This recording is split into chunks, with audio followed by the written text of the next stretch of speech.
Laje, Alemania del Oeste, 1965. Un hombre de 44 años cruza el patio de su granja con pasos tranquilos, como lo ha hecho cada mañana durante los últimos 20 años.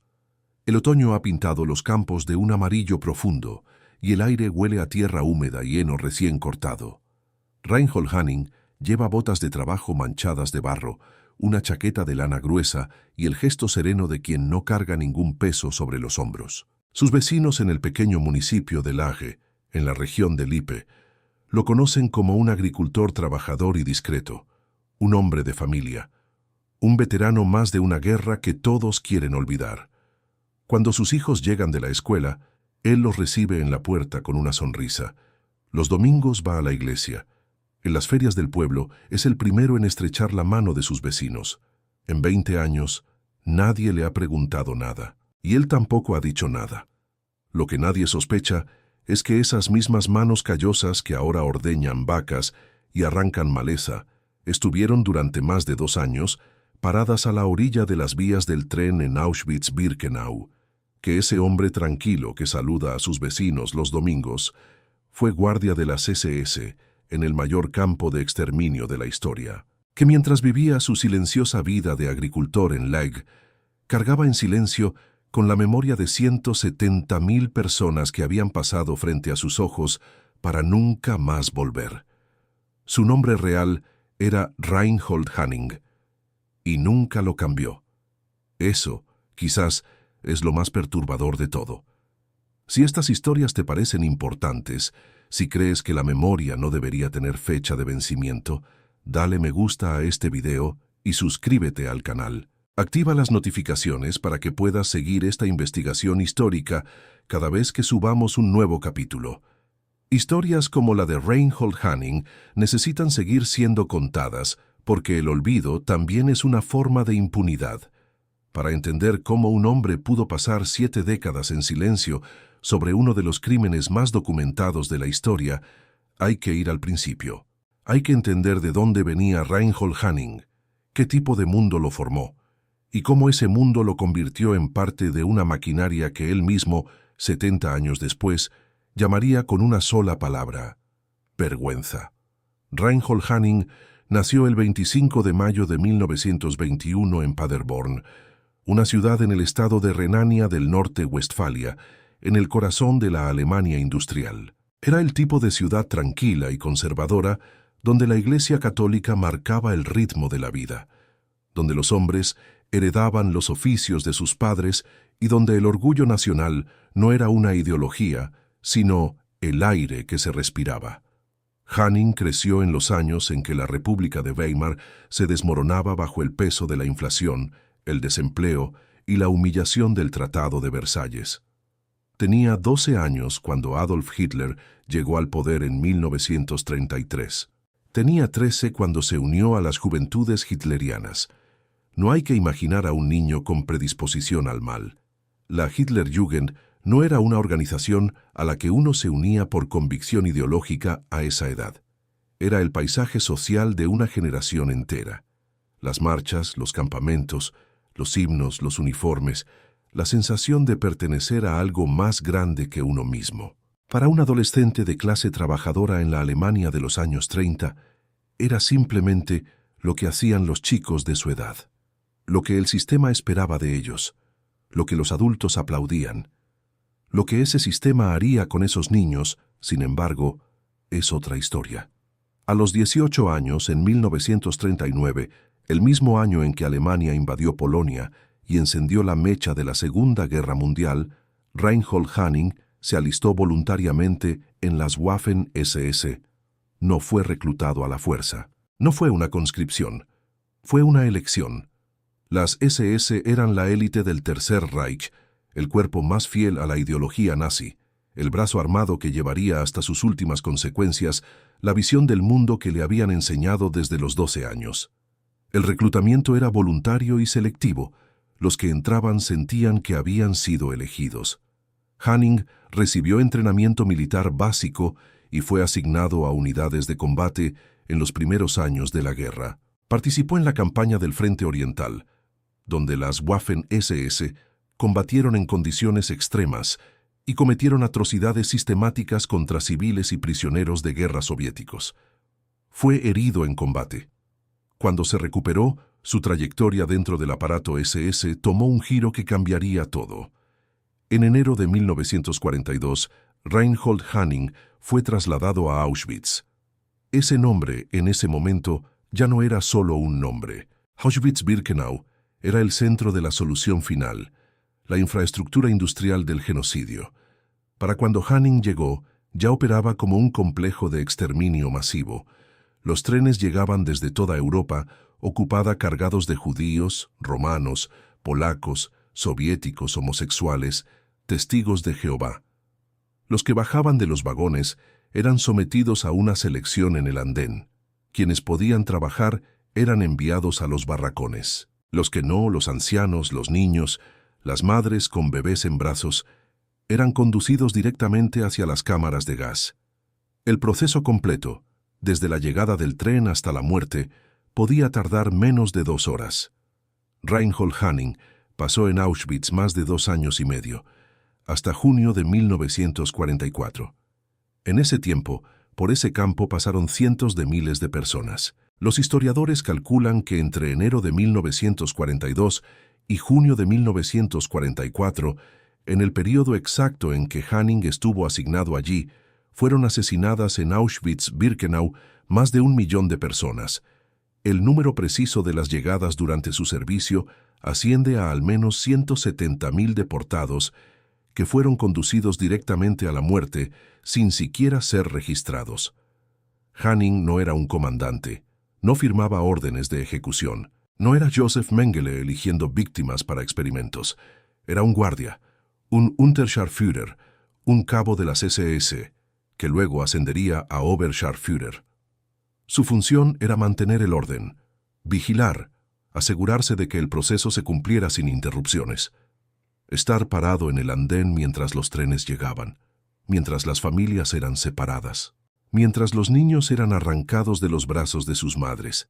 Décadas después, en el único momento en que Hanning rompió su silencio, él mismo lo describiría con una precisión brutal. Sabía lo que pasaba en Auschwitz, sabía que se gaseaba a prisioneros, quería ser parte de algo sin tener que estar en el frente. Auschwitz era una alternativa. Esta admisión, dicha en voz baja en un tribunal alemán en 2016, frente a sobrevivientes que habían viajado desde 3 continentes para escucharla, resume con una claridad aterradora la mecánica del mal ordinario. No hubo fanatismo, no hubo odio visceral visible, hubo cálculo, hubo comodidad, hubo la elección consciente y deliberada de participar en el exterminio porque era más seguro que el frente. Que eso haya tardado 74 años en ser dicho en voz alta, dice todo sobre el mundo que esperaba a los perpetradores cuando la guerra terminó. En mayo de 1945, cuando Alemania se rindió, el aparato nazi se desintegró. Los líderes más visibles fueron capturados, juzgados en Nuremberg y ejecutados. Pero los miles de guardias, funcionarios, administradores y técnicos de la maquinaria del exterminio enfrentaron un destino diferente. La mayoría simplemente volvió a casa. Se quitaron el uniforme. Se inventaron historias sobre dónde habían estado y esperaron. Reinhold Hanning hizo exactamente eso, sin cambiar su nombre, sin huir a Argentina como Eichmann, sin esconderse en la selva paraguaya como Mengele, sin reinventarse como ciudadano de otro país. Simplemente volvió a Laje, su región natal, y se convirtió en agricultor. Se casó. Tuvo hijos. Se integró a la vida de posguerra en la Alemania occidental con una facilidad que, a la luz de lo que sabemos, resulta casi imposible de procesar. Pero la facilidad de esa transición no fue un accidente. Fue el producto de un sistema que durante décadas miró activamente hacia otro lado. La desnazificación, el proceso diseñado por los aliados para purgar al Estado alemán de sus elementos nazis y llevar a juicio a los responsables de crímenes de guerra, fue un fracaso estructural de proporciones históricas. Los tribunales de Nuremberg, que terminaron en 1946, procesaron a los líderes más visibles. Pero el aparato de justicia para los perpetradores de rango medio y bajo casi nunca se materializó. En la nueva República Federal de Alemania, construida sobre las cenizas de la guerra y urgida por los Estados Unidos a convertirse en un bastión anticomunista en plena Guerra Fría, la prioridad política era la reconstrucción, la estabilidad y la integración al bloque occidental. Juzgar a cientos de miles de guardias de campos de concentración no era en ese contexto una prioridad. El resultado fue que la mayoría de los perpetradores de rango medio simplemente quedaron en libertad. Algunos se convirtieron en funcionarios de la nueva Alemania occidental, otros en médicos, maestros, policías, muchos, como Hanning, en agricultores anónimos en pequeños pueblos donde nadie hacía preguntas.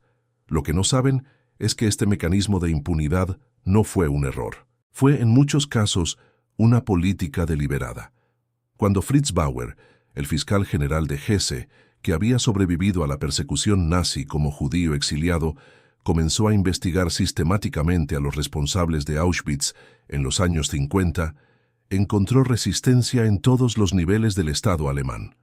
Sus colegas en la fiscalía no compartían su urgencia. Los tribunales eran lentos. Los testigos vivían en el extranjero y era difícil localizarlos. Y muchos de los perpetradores a quienes Bauer quería juzgar ya tenían carreras establecidas en la Nueva Alemania, con protectores y conexiones que frenaban las investigaciones. Fue Fritz Bauer quien organizó el famoso Juicio de Frankfurt de Auschwitz, que se celebró entre 1963 y 1965 y procesó a 22 exguardias y oficiales del campo. Ese proceso, el más importante sobre Auschwitz en suelo alemán hasta ese momento, sacudió la conciencia pública del país, pero también reveló los límites de lo que era posible. Los fiscales necesitaban probar actos específicos de crueldad o asesinato para cada acusado individualmente. Sin testimonio directo que vinculara a un guardia con una muerte específica, la acusación se desmoronaba. El simple hecho de haber servido en Auschwitz no era suficiente, según la jurisprudencia de la época, para condenar a alguien. Bajo ese estándar, Reinhold Hanning era intocable. Su nombre aparecía en los registros de servicio de Auschwitz. Eso era un hecho documentado. La investigación inicial lo identificó como un guardia que había estado en el campo durante los años de mayor exterminio. Pero nadie podía señalarlo directamente y decir, yo lo vi matar a esta persona en este lugar en este momento. Y eso, durante décadas, fue suficiente para que permaneciera libre. Así pasaron los años, los 60, los 70, los 80. Hanning envejeció en su granja en Lage. Sus hijos crecieron. Sus nietos llegaron. El mundo cambió a su alrededor.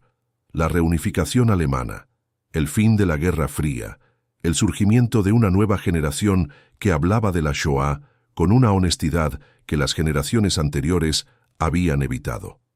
Pero Hanning seguía en silencio. Seguía siendo, para quienes lo conocían, simplemente el abuelo agricultor de Lage, el que recuerda con enorme detalle la historia de cada vaca de su granja, pero que no recuerda nada de Auschwitz. Lo que cambió todo no fue una nueva pista, ni un testigo que apareciera décadas después. Lo que cambió todo fue una decisión judicial en Múnich en 2011 que transformó radicalmente la forma en que los tribunales alemanes interpretaban la culpabilidad de los guardias de los campos de concentración. El caso era el de John Demjanjuk, un guardia ucraniano que había servido en el campo de exterminio de Sobibor en 1943 y que durante décadas había vivido en los Estados Unidos con una identidad falsa. Demjanjuk había sido juzgado anteriormente en Israel, acusado de ser el infame Iván el Terrible de Treblinka, pero ese cargo fue revertido cuando surgieron dudas sobre su identidad. Sin embargo, los fiscales alemanes construyeron un caso diferente.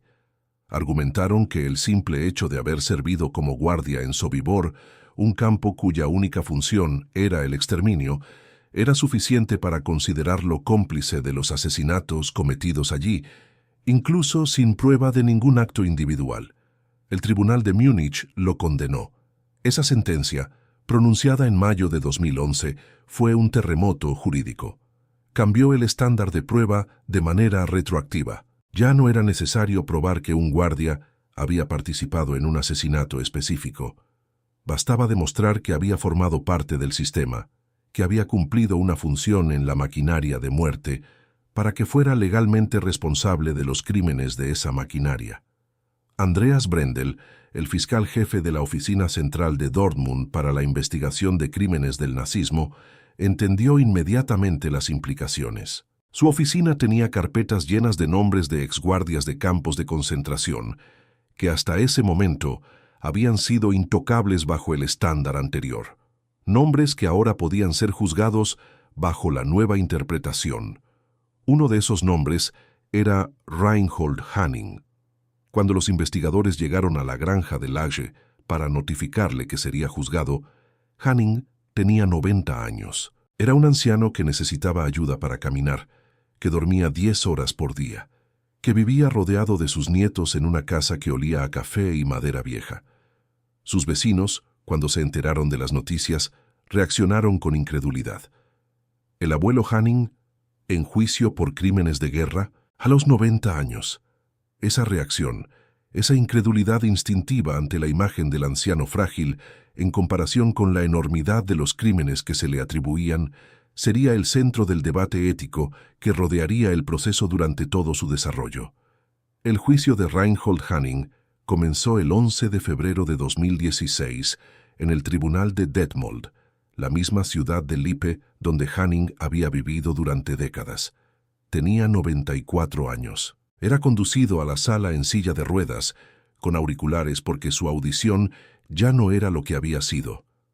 Su abogado, Andreas Scharmer, argumentó desde el principio que su cliente no estaba en condiciones físicas ni mentales de enfrentar un juicio. Pero los sobrevivientes habían viajado desde 3 continentes para estar allí. Leon Schwarzbaum tenía 94 años, la misma edad que Hanning. Había nacido en Polonia. Fue deportado a Auschwitz en 1943. Perdió a su madre, a su padre, a sus abuelos, a sus tíos y tías. En total, 35 miembros de su familia fueron asesinados en ese campo.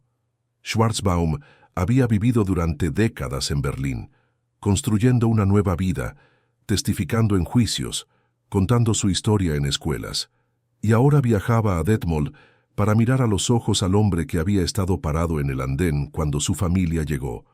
Hedi Bohm, nacida en 1929 en Hungría, había sido deportada a Auschwitz a los 15 años. Vivía en Canadá. Judith Kallman, también sobreviviente húngara, residía en Toronto. Ambas cruzaron el Atlántico para testificar. Durante semanas, el tribunal escuchó los testimonios. Las palabras de los sobrevivientes llenaron esa sala con una presencia que los documentos históricos nunca pueden replicar completamente. No eran estadísticas, eran personas que recordaban los olores, los sonidos, el frío del andén, los ladridos de los perros, la voz de los guardias que les ordenaban formarse en una dirección o en otra, que recordaban el momento exacto en que fueron separados de sus madres, que habían cargado esa memoria durante 70 años, y Hanning estaba sentado en esa sala con los auriculares puestos, con los ojos bajos, en silencio. Semanas, meses, audiencias tras audiencias. Su abogado pedía aplazamientos por razones de salud. El tribunal los concedía parcialmente y seguía adelante. Y Hanning callaba, hasta el 29 de abril de 2016. Ese día, a través de su abogado, Reinhold Hanning leyó una declaración que nadie esperaba. Una declaración que en su brevedad y en la carga de lo que contenía, se convertiría en uno de los documentos más comentados del proceso. Quiero decirles que siento una gran vergüenza y arrepentimiento por lo que ocurrió y por mi parte en ello. Participé de un proceso de exterminio. Soy consciente de que en Auschwitz fueron asesinados millones de personas inocentes. Sé lo que ocurría en Auschwitz. Sabía que se gaseaba a prisioneros. Quería ser parte de algo sin tener que estar en el frente. Auschwitz era una alternativa. Permanecí en silencio durante toda mi vida. Eso me pesa. Estuve allí mucho tiempo. Eso me pesa. Y luego, me avergüenza haber visto la injusticia y no haber hecho nada para impedirla. La sala quedó en silencio. Leon Schwarzbaum, sentado en la audiencia con sus 94 años y el peso de 35 muertos en la memoria, escuchó esas palabras y luego dijo a los periodistas: «Es suficiente. Lo que dijo es suficiente para mí. Es demasiado tarde, sí, pero es mejor que nada». Hedy Baum, sin embargo, no lo vio así. «Las palabras son importantes», dijo, «pero no devuelven a nadie. Mi madre murió en ese lugar. Mi familia murió en ese lugar. Unas palabras 70 años después no cambian eso». Ambas reacciones eran verdaderas al mismo tiempo. Y ese espacio entre las dos verdades es exactamente donde vive la pregunta que este caso planteó con una nitidez que ningún caso anterior había logrado con tanta crudeza. ¿Qué significa la justicia cuando llega a los 94 años? La pregunta no era retórica, era jurídica, ética y política a la vez. Los defensores de los juicios tardíos, encabezados por el Efraim Zuroff del Centro Simon Wiesenthal, argumentaban que el tiempo no extingue la responsabilidad moral ni jurídica, que los sobrevivientes, muchos de ellos tan ancianos como los perpetradores, tenían derecho a ver sus experiencias reconocidas por un tribunal, que la impunidad prolongada era en sí misma una forma de injusticia, que el estándar de «ya es muy viejo para ser juzgado» era exactamente el argumento que los perpetradores habían calculado desde el principio: esperar. Simplemente esperar a que el tiempo trabajara para ellos. Los críticos, en cambio, señalaban la futilidad práctica. Un hombre de 94 años conducido en silla de ruedas a un tribunal no podía cumplir ninguna pena significativa. El proceso era costoso, extenuante para los sobrevivientes que debían revivir sus traumas, y su resultado no cambiaría ningún hecho histórico. ¿No sería más digno, argumentaban, invertir esos recursos en educación, en preservación de testimonios, en programas de memoria histórica? El debate fue real, intenso y sin respuesta definitiva. Pero el juicio continuó. El 17 de junio de 2016, el tribunal de Detmold pronunció su veredicto. Reinhold Hanning fue declarado culpable de complicidad en el asesinato de al menos 170.000 personas. La pena: 5 años de prisión. 5 años por 170.000 muertos. La fiscalía había pedido 6 años. La defensa había pedido la absolución. El tribunal encontró el punto medio que la ley alemana le permitía, considerando la edad del acusado, su estado de salud y el hecho de que su participación había sido como guardia y no como ejecutor directo. Hanning no estaba en la sala cuando se leyó el veredicto. Sus condiciones de salud no se lo habían permitido. Su abogado anunció que apelaría la sentencia. Esa apelación nunca sería resuelta. El 30 de mayo de 2017, Reinhold Hanning murió. Tenía 95 años. Nunca cumplió un solo día de su condena. Murió en su casa rodeado de su familia, en el mismo municipio de Laje donde había vivido durante décadas. La noticia fue procesada de maneras muy distintas en Alemania y en el mundo. Para algunos, era otra confirmación de la futilidad de estos juicios tardíos. El acusado murió antes de pagar su deuda con la justicia, exactamente como habían predicho los críticos del proceso. Para otros, el veredicto en sí mismo era lo que importaba. Un tribunal alemán, con toda la fuerza del Estado de Derecho, había declarado formalmente que lo que Hanning hizo fue un crimen, que su silencio de décadas no había logrado borrar esa responsabilidad, que la historia había quedado registrada. Efraim Zuroff, del Centro Wiesenthal, lo dijo así: «No importa que muera antes de cumplir la pena. Lo que importa es que un juez alemán, en nombre del pueblo alemán, dijo en voz alta que esto fue un crimen. Eso tiene un valor que trasciende cualquier condena individual». Pero quizás la voz más importante en todo este proceso no fue la del fiscal, ni la del juez, ni la del defensor. Fue la de Leon Schwarzbaum, el sobreviviente que tenía la misma edad que Hanning y que había perdido a 35 familiares en el mismo campo donde Hanning había prestado servicio. Cuando le preguntaron si el veredicto le había dado paz, Schwarzbaum respondió con una frase que quedó grabada en la memoria de quienes estaban presentes: «La paz no la da ningún tribunal. La justicia no devuelve a los muertos. Pero este proceso me permitió decirle a mi madre, a mi padre, a todos mis familiares que murieron allí, que su historia no fue olvidada. Que alguien, 70 años después, dijo su nombre en voz alta en un tribunal. Eso no es paz, pero es algo. Algo. Es algo. Esa pequeña, insuficiente, irreversible palabra que resume todo lo que la justicia tardía puede y no puede hacer. Lo que el caso Hanning expuso con una claridad que otros procesos anteriores no habían logrado del mismo modo es la anatomía psicológica del perpetrador ordinario. No el monstruo, no el fanático con ojos desorbitados, sino el hombre que eligió, el hombre que, en sus propias palabras, prefirió Auschwitz al frente porque era más seguro. El hombre que durante 2 años y medio vio llegar los trenes, vio bajar a las familias, vio la columna de humo que salía de los crematorios y que cada mañana se levantaba, se ponía el uniforme, desayunaba y volvía a su puesto, y que durante 70 años vivió con eso en silencio. El psicólogo y escritor Harald Welzer, en su investigación sobre la memoria familiar de los perpetradores del nazismo, entrevistó a los descendientes de decenas de familias con ese historial. Sus conclusiones son, en muchos aspectos, más perturbadoras que los hechos mismos. La mayoría de los hijos y nietos de perpetradores construyeron narrativas familiares que convertían a sus antepasados en víctimas de las circunstancias, en hombres que no tuvieron otra opción, en personas que hicieron lo que podían para salvar vidas dentro de un sistema que no podían controlar. La rehabilitación moral del abuelo era una necesidad psicológica profunda, y el sistema familiar la producía casi automáticamente.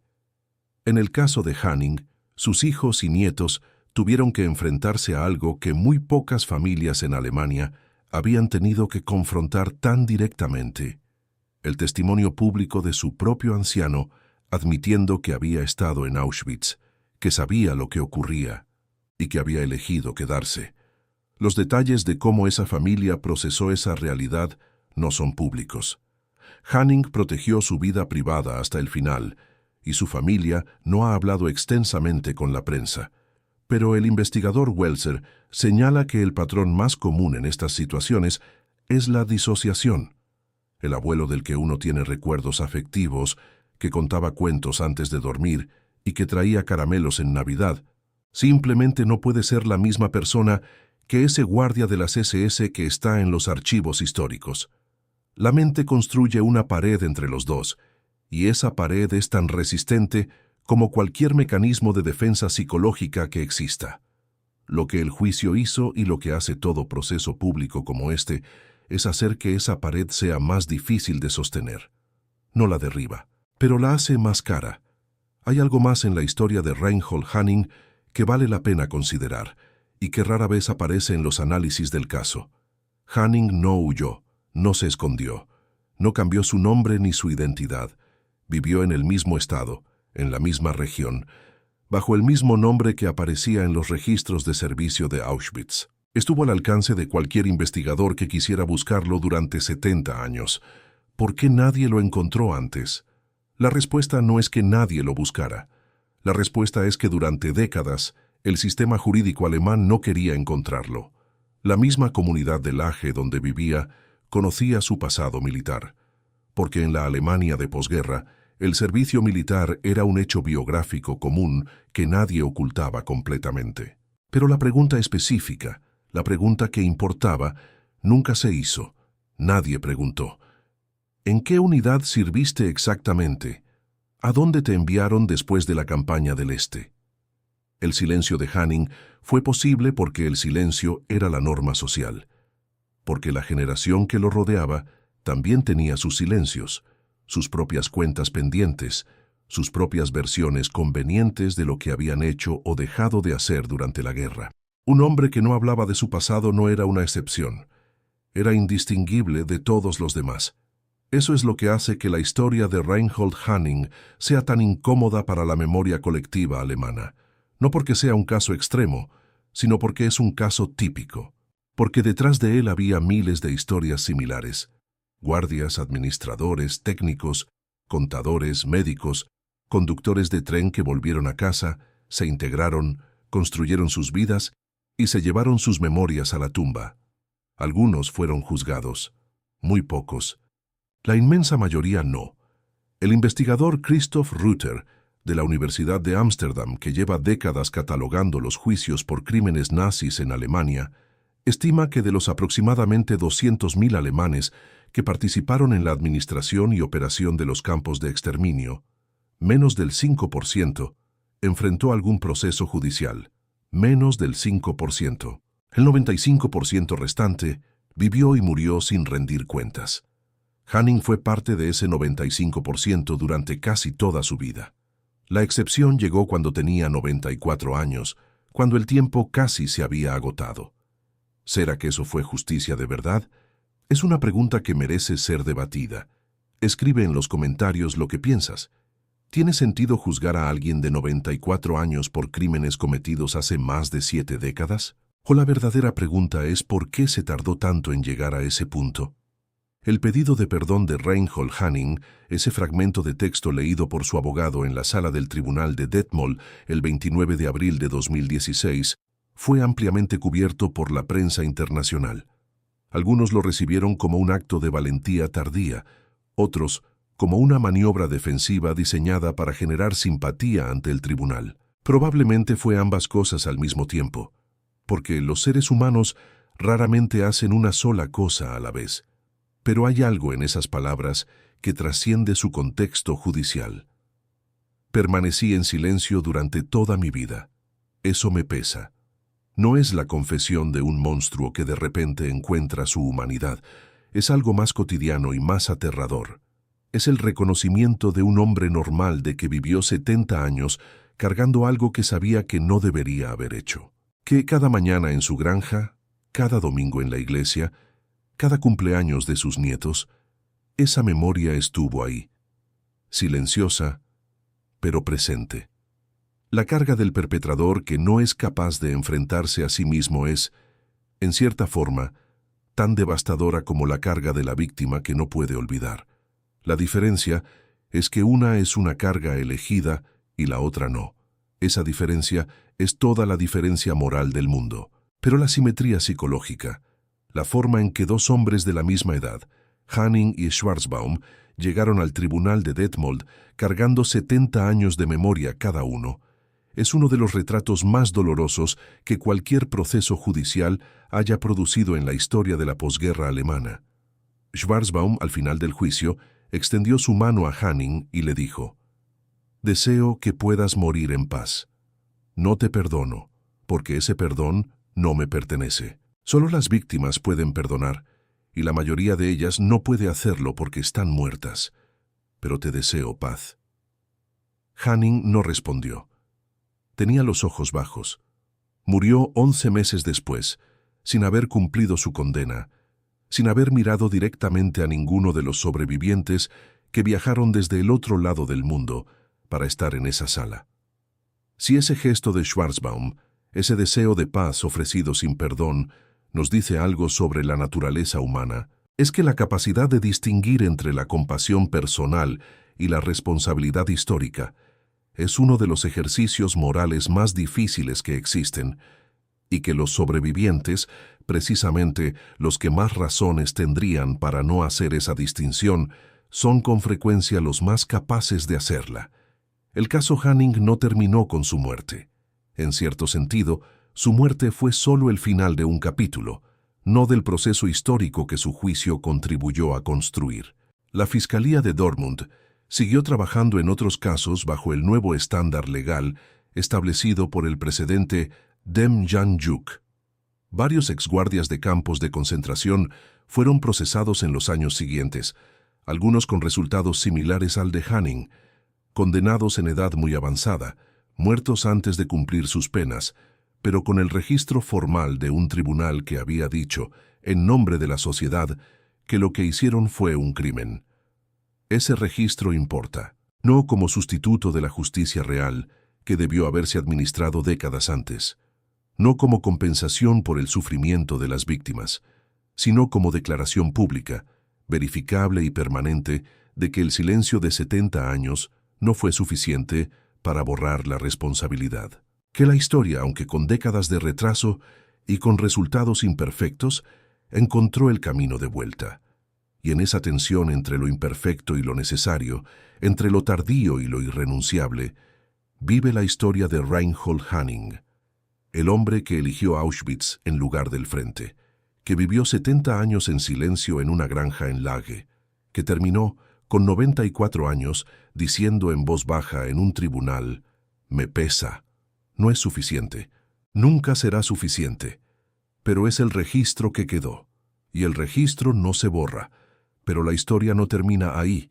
Si lo que acabas de escuchar sobre Reinhold Hanning te dejó con preguntas sobre cómo fue posible que cientos de hombres como él vivieran durante décadas sin rendir cuentas, el video que está pasando en tu pantalla ahora mismo te va a llevar más al fondo de esa respuesta. Vas a conocer el caso de otro exguardia nazi que no solo vivió en paz durante décadas, sino que construyó una nueva identidad completa al otro lado del Atlántico, rodeado de vecinos que lo adoraban, mientras las familias de sus víctimas lo buscaban.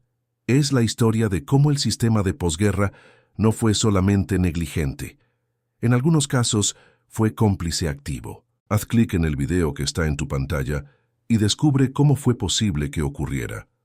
Para comprender plenamente lo que Reinhold Hanning hizo durante esos 2 años y medio en Auschwitz-Birkenau, es necesario entender cómo funcionaba ese lugar desde dentro, no como una abstracción histórica, ni como una cifra en los libros de texto, sino como una operación diaria, metódica y burocrática, con horarios fijos, jerarquías claras e informes que se transmitían a través de la cadena de mando cada noche. Auschwitz-Birkenau no era un solo campo, sino un complejo. Auschwitz-Spring fue el campo original, construido en 1940 para prisioneros políticos polacos. Auschwitz II, llamado Birkenau, se construyó en 1941 a 3 kilómetros de distancia y se convertiría en el centro del exterminio masivo. Auschwitz III, conocido como Monowitz, era una fábrica de trabajo forzado para la empresa química IG Farben. En su apogeo, el complejo albergaba a más de 140.000 prisioneros y empleaba a aproximadamente 7.000 miembros de las SS como guardias, administradores y técnicos. 7.000. No eran 1.000. Eran 7.000 hombres que se despertaban cada mañana, se ponían sus uniformes de las SS, desayunaban en el comedor del campo y se iban a cumplir su turno en una de las instalaciones de exterminio más eficientes que la humanidad haya construido jamás. Cuando los trenes llegaban a Birkenau, el proceso que seguía era de una precisión casi industrial. Los vagones se abrían y los deportados desembarcaban entre gritos, ladridos de perros y órdenes en alemán que la mayoría no entendía. Los formaban en fila. Luego venía la selección. Un médico de las SS, a menudo Josef Mengele, pero no siempre él, recorría la fila señalando a la derecha o a la izquierda. Los que parecían sanos y en edad laboral eran enviados a los barracones. Los demás, que en la mayoría de los transportes representaban entre el 70 y el 90% de los deportados, eran conducidos por una ruta aparte. Les dijeron que iban a ducharse, que debían memorizar el número de la percha donde colgarían su ropa para poder encontrarla después, que debían cuidar sus objetos de valor. La mentira era meticulosa porque la resistencia debía minimizarse hasta el último momento. Cualquiera que supiera lo que realmente les esperaba podría causar problemas. Los guardias que escoltaban esta columna debían mantener la compostura y el control durante todo el trayecto. Reinhold Hanning era uno de esos guardias. No hay constancia de que haya participado directamente en las cámaras de gas. Sin embargo, los tribunales de Detmold establecieron, basándose en documentos de servicio y reglamentos del campo, que su función como guardia implicaba una presencia regular en el andén durante la llegada de los transportes y el escolta de columnas de prisioneros. Él estuvo allí. Usted presenció los procedimientos, repetidamente, durante más de 2 años. Lo que sucedió después de que las cámaras de gas fueron selladas herméticamente y se introdujo Ciclón B a través de las rejillas de ventilación del techo fue llevado a cabo por otro grupo de prisioneros, el Sonderkommando, judíos obligados a vaciar las cámaras, extraer los dientes de oro y transportar los cuerpos a los hornos crematorios. Guardias de las SS supervisaban este proceso desde el exterior. La maquinaria funcionaba por turnos, con días libres, con evaluaciones de desempeño, con solicitudes de traslado procesadas por una burocracia que nunca dejó de trabajar ni un solo día. En 1944, último año de la presencia de Hanning en Auschwitz, el ritmo de llegada se aceleró hasta un punto que incluso los administradores del campo consideraron extraordinario. Se trataba del transporte de judíos húngaros.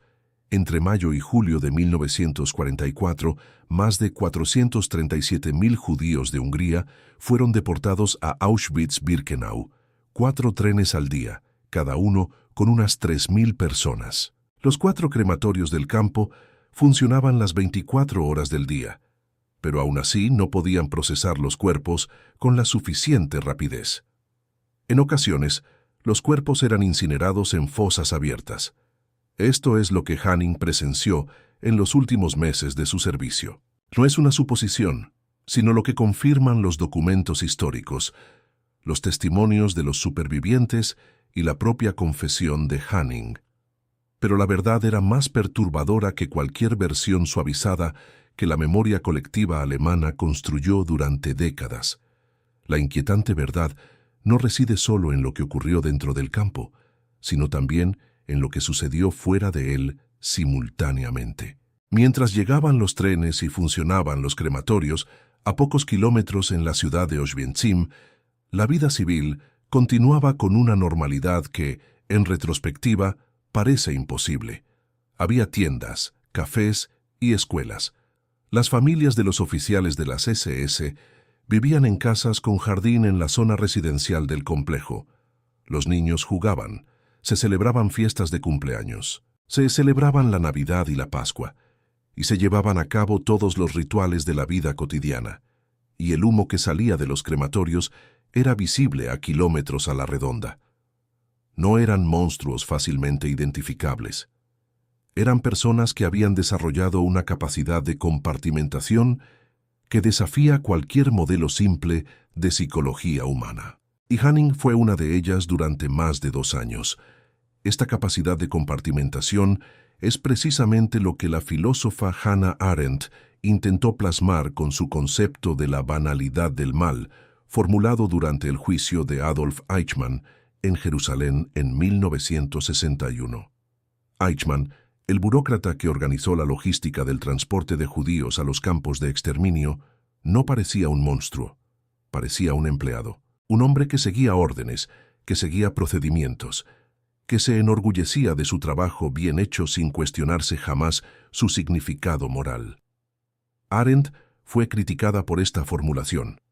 Algunos supervivientes la acusaron de minimizar la crueldad de los perpetradores, pero lo que Arendt realmente decía era algo más perturbador que cualquier versión sensacionalista del mal, que los crímenes más atroces de la historia no fueron cometidos por aberraciones psicológicas, por seres raros y excepcionalmente crueles.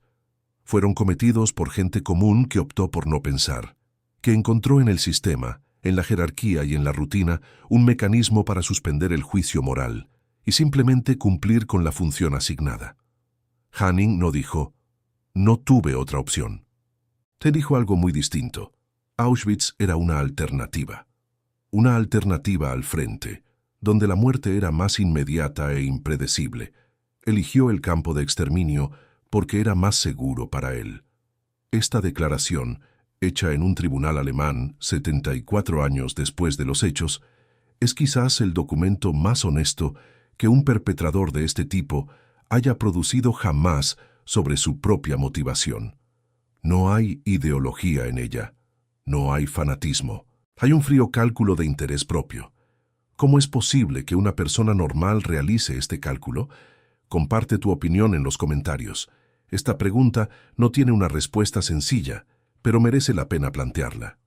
El psicólogo Philip Zimbardo, famoso por el experimento de la prisión de Stanford de 1971, dedicó décadas a estudiar precisamente esta cuestión. El experimento, que tuvo que interrumpirse prematuramente porque estudiantes universitarios comunes, asignados al azar como guardias, comenzaron rápidamente a mostrar un comportamiento sádico hacia los prisioneros del experimento, demostró algo que era a la vez obvio e inaceptable, que los entornos institucionales pueden transformar a personas comunes en perpetradores de crueldad en periodos de tiempo sorprendentemente cortos. Zimbardo lo denominó el efecto Lucifer, la capacidad de los sistemas y las situaciones para transformar a personas buenas en personas capaces de hacer el mal. No porque estas personas sean inherentemente malvadas, sino porque el sistema las coloca en roles que normalizan comportamientos que serían completamente inaceptables fuera de ese sistema. Las SS fueron, entre otras cosas, una máquina extraordinariamente eficiente para producir este efecto. El entrenamiento estaba diseñado para insensibilizar. La ideología proporcionaba la justificación.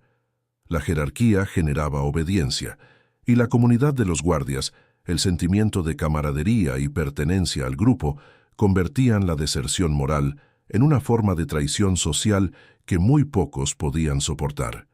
Pero, y este es el punto central que el caso Hanning aclara con especial claridad, todo esto no elimina la responsabilidad individual, porque hubo guardias de las SS que se negaron a prestar ciertos servicios, que solicitaron traslados, que encontraron maneras de evitar participar directamente en el exterminio. Eran pocos, es cierto. La mayoría pagó un precio por esta negativa: degradación, pérdida de privilegios y en algunos casos castigos más severos. Pero la idea de que no había alternativa no es cierta. Había alternativas. Simplemente resultaban incómodas. Hanning eligió la comodidad durante 2 años y medio, y durante más de 70 años después eligió el silencio.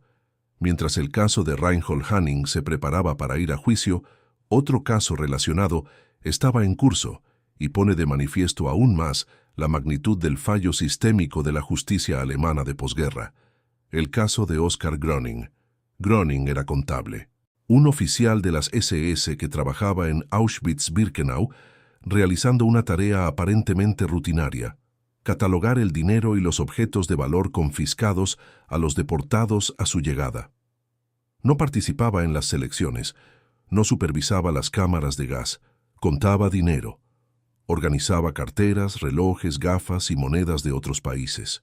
Todo ello fruto del robo sistemático a cientos de miles de personas que serían asesinadas minutos después.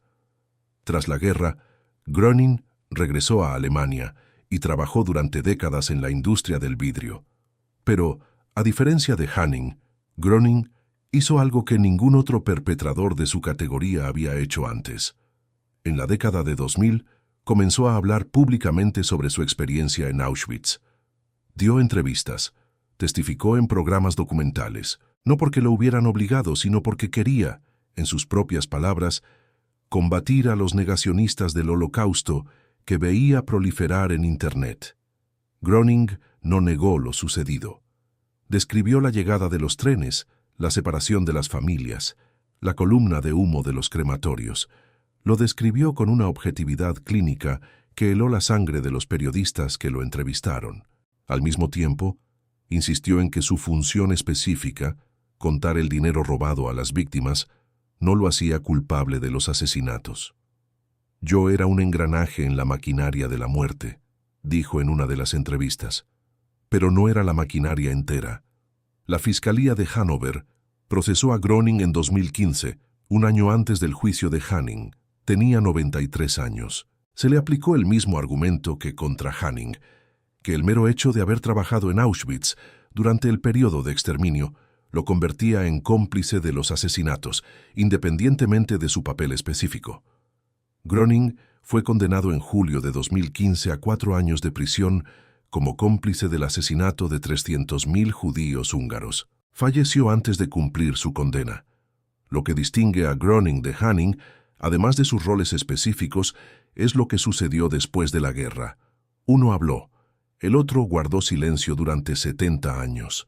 Y curiosamente, fue quien habló quien fue juzgado primero, mientras que quien guardó silencio escapó casi por completo a la persecución judicial. La propia visibilidad de Groening, su decisión de conceder entrevistas y aparecer en documentales, fue lo que volvió a poner su nombre en el punto de mira de las autoridades. El silencio, como estrategia legal para sobrevivir, le funcionó a Hanning durante toda su vida adulta. Simplemente no le funcionó para siempre, simplemente desapareció. Volvió a casa como si nada hubiera pasado durante décadas. ¿Qué sistema permitió eso? Para comprender por qué el sistema permitió esto durante tanto tiempo, es necesario analizar el contexto de la Guerra Fría con una honestidad que la narrativa oficial alemana tardó décadas en plasmar.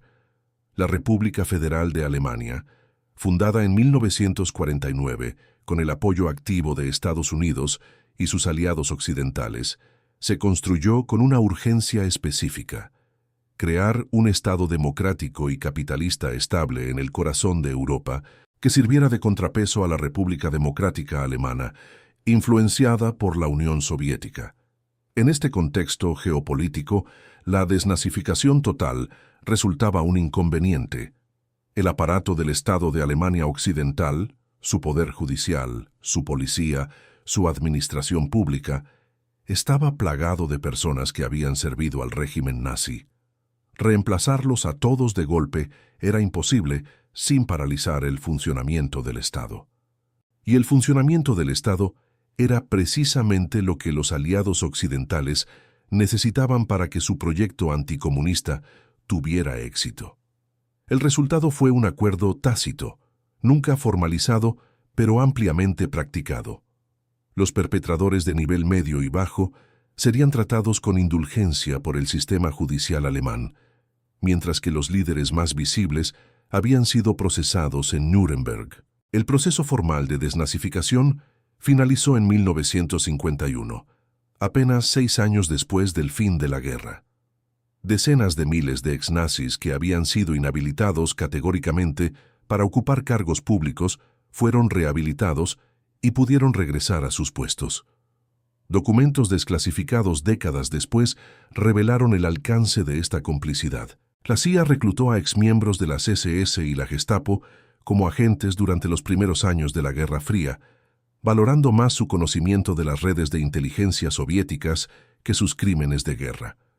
El Bundesnachrichtendienst, el Servicio de Inteligencia de Alemania Occidental fundado en 1956, estaba dirigido por Reinhard Gehlen, un general nazi al que los estadounidenses habían protegido y reentrenado específicamente para este cargo.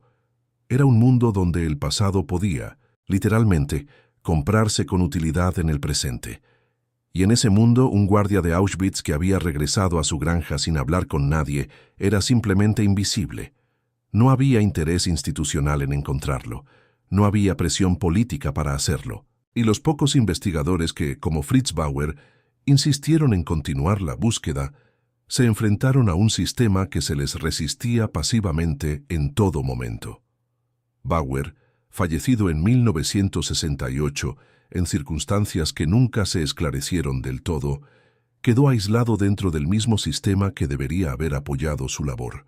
Sus colegas en la fiscalía no compartían su sentido de urgencia. Los tribunales tramitaron los casos con una lentitud que parecía calculada. Y cuando murió, gran parte del impulso que había generado para la investigación sistemática de los crímenes nazis se perdió en la burocracia. Haría falta una nueva generación de fiscales y una nueva interpretación jurídica, como la del caso Demjanjuk en 2011, para que el sistema alemán volviera a perseguir estos casos con determinación. Y para entonces, la mayoría de los perpetradores ya habían fallecido. Los pocos que quedaban tenían 90 años. Esta es la pregunta que deberías dejarme en los comentarios. Si el sistema hubiera funcionado como debía, si Fritz Bauer hubiera tenido el respaldo institucional que mereció, ¿cuántos casos como el de Hanning habrían llegado a juicio a tiempo, cuando los acusados aún podían cumplir sus penas? Existe un aspecto del caso Hanning que rara vez aparece en las noticias, pero que es fundamental para comprender su dimensión histórica completa. El papel de los supervivientes como archivistas activos de su propia historia. Leon Schwarzbaum no llegó al tribunal de Detmold por casualidad. Llegó porque había dedicado décadas a preservar su memoria y la de su familia, con una determinación que va mucho más allá de lo que se le puede exigir a una víctima. Schwarzbaum sobrevivió a Auschwitz, emigró a Bélgica después de la guerra. Construyó una nueva vida en Berlín décadas más tarde y desde la década de 1990 se había dedicado sistemáticamente a testificar en escuelas, universidades y actos públicos. No porque fuera fácil, sino porque creía que el testimonio era la forma más poderosa de combatir la negación. Y tenía razón. La negación del Holocausto, que durante décadas existió en los márgenes de la extrema derecha, encontró una nueva plataforma con Internet en la década de 2000. Foros poco conocidos, luego sitios web, luego redes sociales. La infraestructura técnica para difundir mentiras creció al mismo tiempo que la generación de supervivientes, que podían contradecirlas directamente, llegaba al final de sus vidas. Esta carrera contrarreloj, entre la memoria viva y el olvido, es el telón de fondo sobre el que el juicio de Hanning adquiere una dimensión que trasciende lo puramente legal, porque un tribunal que escucha el testimonio de un superviviente de Auschwitz no se limita a registrar un hecho histórico para los archivos, produce un documento público, filmado, transcrito y verificable, que puede sobrevivir a la muerte de los propios testigos. Construye pruebas que seguirán estando disponibles cuando el último testigo directo haya fallecido. Hedy Bohm, quien testificó en Detmold a los 86 años tras cruzar el Atlántico desde Canadá, dijo algo que trasciende cualquier análisis legal. Dijo que había emprendido ese viaje no solo por ella misma, sino también por su madre, que no había sobrevivido. Dijo que cuando se puso de pie y miró a Hanning en la sala del tribunal, pensó en ella. Pensó en cómo había llegado a Auschwitz en un tren de deportados, cómo se había separado de su hija en ese tren, cómo nunca más se habían vuelto a ver, y dijo que necesitaba que Hanning supiera que seguía allí, que tenía un nombre, que había vivido toda una vida después de aquella terrible experiencia, que había amado a la gente, había criado hijos, había envejecido y estaba allí, de pie frente a él, 70 años después, que ella había sobrevivido. El poder de este acto, el de estar físicamente frente al hombre que presenció cómo su madre era conducida a la muerte, no tiene equivalente en ningún registro histórico. Es lo que los juicios tardíos, con todas sus imperfecciones legales, logran producir de una manera que ninguna otra institución puede. El encuentro físico entre la víctima sobreviviente y el perpetrador que vivió en silencio. La mirada que resulta inevitable. Hanning mantuvo la mirada baja. Cuanto más duradera había sido la mentira, mayor era el trauma del descubrimiento. Este principio, que el investigador Harald Welzer documentó en su trabajo con familias de perpetradores, se aplica a la escala social también, no solo a la individual. Alemania tardó décadas en comenzar a procesar colectivamente la complicidad masiva que permitió el nazismo. Esa demora no fue inocente, fue política, y sus consecuencias se miden no solo en los perpetradores que escaparon a la justicia, sino en las generaciones de alemanes que crecieron sin las herramientas para entender lo que sus abuelos habían hecho o tolerado. La generación que creció en Alemania en los años 50 y 60 fue educada en un ambiente de silencio deliberado sobre el período nazi. Los libros de texto escolares omitían detalles. Las familias no hablaban del tema. La sociedad había desarrollado un mecanismo colectivo de disociación que funcionaba de forma análoga al mecanismo individual de Hanning. Separaba el presente respetable del pasado inaceptable y levantaba un muro entre ambos que jamás debía cruzarse. Fue la generación del 68, los hijos y nietos de quienes habían vivido bajo el nazismo, quienes comenzaron a plantear las preguntas que sus padres se negaban a responder. ¿Quién era su padre durante la guerra? ¿Qué hacía? ¿Dónde estaba? Estas preguntas, que en cualquier otra familia serían completamente normales, resultaron explosivas en la Alemania de los años 60. Provocaron crisis familiares, silencios permanentes y rupturas que, en algunos casos, jamás se repararon. El movimiento estudiantil alemán de 1968 tuvo una dimensión que no existía en ningún otro país: la exigencia de que la generación de los padres rindiera cuentas por su participación o complicidad con el nazismo. No era solo político, era personal, era familiar. Era el intento de una generación por recuperar una memoria que les había sido ocultada deliberadamente. Este proceso largo, doloroso y aún incompleto fue lo que finalmente hizo posible el juicio de Hanning en 2016. No solo legalmente, debido al cambio en los estándares de prueba, sino también socialmente, porque Alemania en 2016 había desarrollado una capacidad para afrontar este pasado que Alemania en 1965 simplemente no tenía. La cultura de la Gedenkkultur, la cultura de la memoria y los monumentos conmemorativos, se había convertido en un rasgo distintivo de la identidad democrática alemana. El Memorial del Holocausto en Berlín, inaugurado en 2005 en el corazón de la capital, es el símbolo más visible de esta transformación. Pero el símbolo no cuenta toda la historia, porque la misma Alemania que erigió ese monumento tuvo durante décadas un sistema judicial que, por omisión deliberada o por prioridades políticas explícitas, permitió que hombres como Hanning vivieran y murieran sin rendir cuentas por sus actos. Estas dos realidades coexisten en el mismo país al mismo tiempo, y la tensión entre ellas es lo que convierte la historia alemana de la posguerra en uno de los casos de estudio más complejos e instructivos que ha producido la historia moderna. El legado jurídico concreto del caso Hanning fue la consolidación del precedente Demjanjuk en una serie de casos posteriores que la Fiscalía alemana continuó investigando en los años siguientes a su muerte.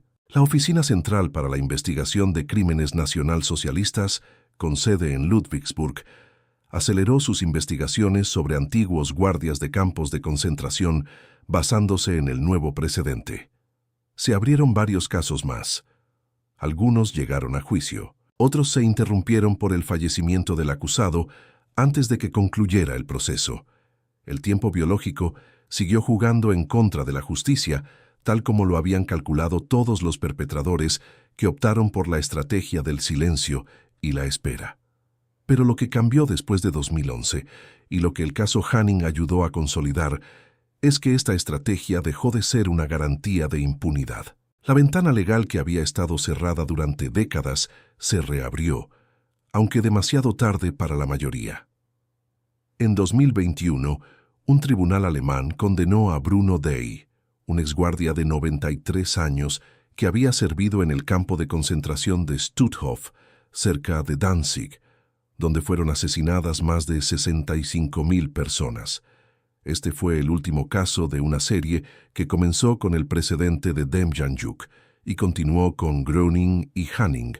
Dey fue sentenciado a 2 años de prisión condicional, teniendo en cuenta su edad y el hecho de que había sido menor de edad durante parte de su servicio. Erna de Vries, una superviviente del campo de 100 años, estuvo presente en el tribunal para testificar. 100 años. Un superviviente centenario en un tribunal, frente a un guardia de 93 años. Es una imagen que resume, como ningún argumento legal puede hacerlo, la magnitud del fracaso de la justicia que hizo necesario este encuentro imposible. La historia de Reinhold Hanning no es excepcional, es típica. Es la historia de cómo un sistema bien diseñado para la impunidad funcionó exactamente como estaba previsto durante décadas, hasta que los cambios políticos, legales y generacionales lo obligaron lentamente a cambiar de rumbo. Es la historia de cómo el silencio puede ser una estrategia de por vida, y sin embargo no basta para borrar lo sucedido. Es la historia de cómo las víctimas supervivientes cargaron durante 70 años con un recuerdo que el mundo a su alrededor prefirió ignorar, hasta que finalmente, en el último momento, un tribunal dijo: «Sí, estamos escuchando, no es suficiente, nunca será suficiente, pero es el récord que permanece, y el registro no se puede borrar, pero la historia no termina ahí». Si el caso Hanning plantea interrogantes sobre cómo los perpetradores que nunca cambiaron de nombre lograron vivir durante décadas a plena vista del público sin ser procesados, el siguiente video les mostrará un caso aún más inquietante, el de un guardia que no solo sobrevivió en silencio, sino que construyó una identidad completamente nueva al otro lado del océano. Fue reclutado por un servicio de inteligencia occidental como agente de la Guerra Fría, e incluso denunció legalmente a sus acusadores cuando se reveló su identidad. Una historia en la que la complicidad institucional no fue un accidente, sino una política deliberada. Hagan clic en el video que se reproduce en su pantalla y descubran cómo fue posible.